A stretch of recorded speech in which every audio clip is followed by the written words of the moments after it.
Magandang umaga mga kabay. So meron po akong approved repair dito mga kabay.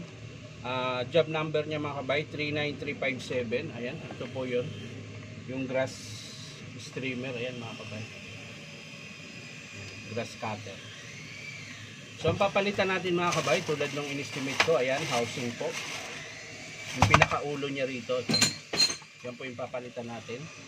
Tapos yung kanyang gear. Ito po yung gear niya mga kabay. Assembly na po siya.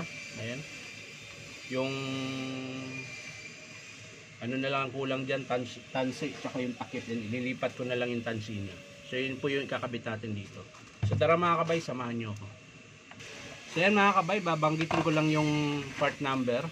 Yung part number po nung motor housing, ito po, 90552678. Ayan, ulitin ko mga kabay, 90552678. Yung gear case na gear assembly naman mga kabay, ang part number niya ay 9055058. Yan po yung part number niya mga kabay. Ulitin ko, 9055058. Ayan. So yan lang mga kabay. Kakabit na po natin. Tara. So yan mga kabay, nabuksan ko na po.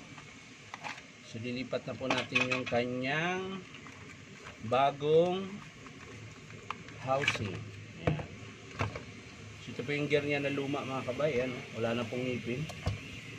So lilipat na lang natin yung kanyang housing. So ito yung luma niya mga kabay. Ayan.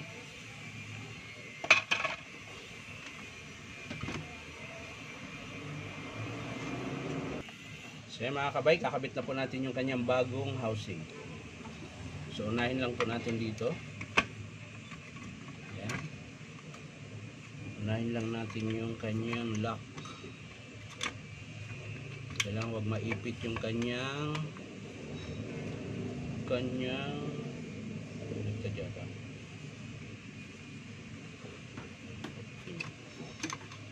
Ayan. Masip na mabaliktad. Ingatan natin na hindi maipit yung kanyang wire mga kabay.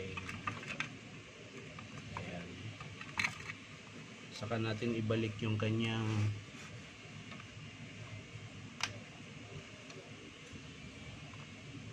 cord clamp. Kapit natin yung kanyang cord clamp.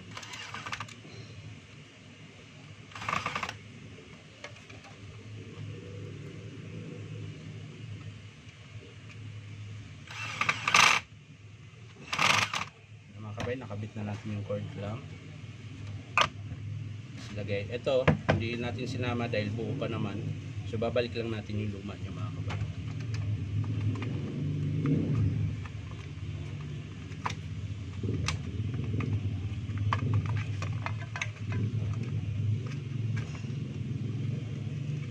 Bakit ako hindi kasya? Ang gala lang pala.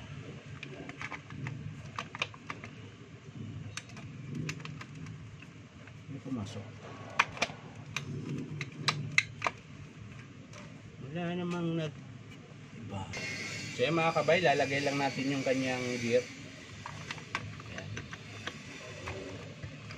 So yun na po siya mga kabay. Yan na po yung pormahan niya.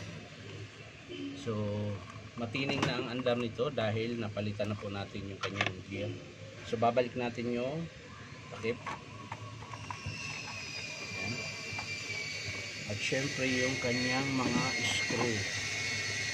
Ayan, lalagyan natin yung screw mga kabay. Screw. So yan mga kabay, lagay na natin yung screw. Ayan.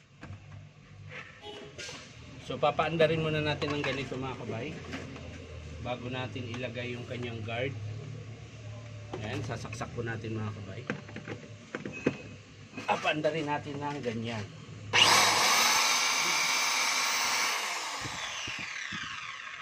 So wala na po yung ingay niya mga kabay, matining na po.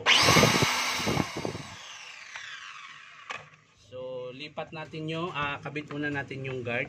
Ito po yung guard niya. Ayan, sinusuksok lang po yan mga kabay. Ayan. Isusuksok mo lang yan diyan. Ayan. Tapos lagay nyo yung isang screw. Ayan, nandito po sa may butas. Ayan.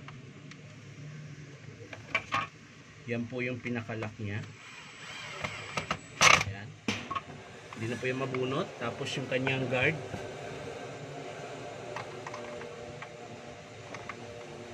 Guard na bakal. Ayan. At syempre lipat natin tong kanyang spool in line. Ayan. Sana wag mabaklas. Yun. So lilipat lang natin ito mga kabay dito.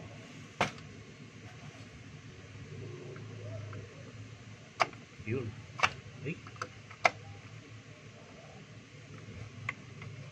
Yun. Hindi nakakalas mga kabay. Testing natin ulit.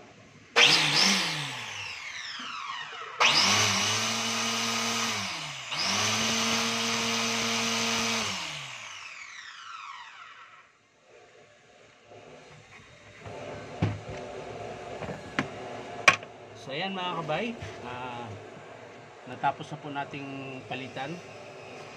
Bali ito po ang pinalitan natin, yan. Motor housing, tsaka yung gear. Ang sira pala nito mga kabay kung bakit pinalitan ko. Ayan, kung mapapansin nyo po, yung butas nakayot. Ayan. Basag po yung lagayan ng bearing. So kaya po siya pinalitan. Ito naman, pud-pud po siya.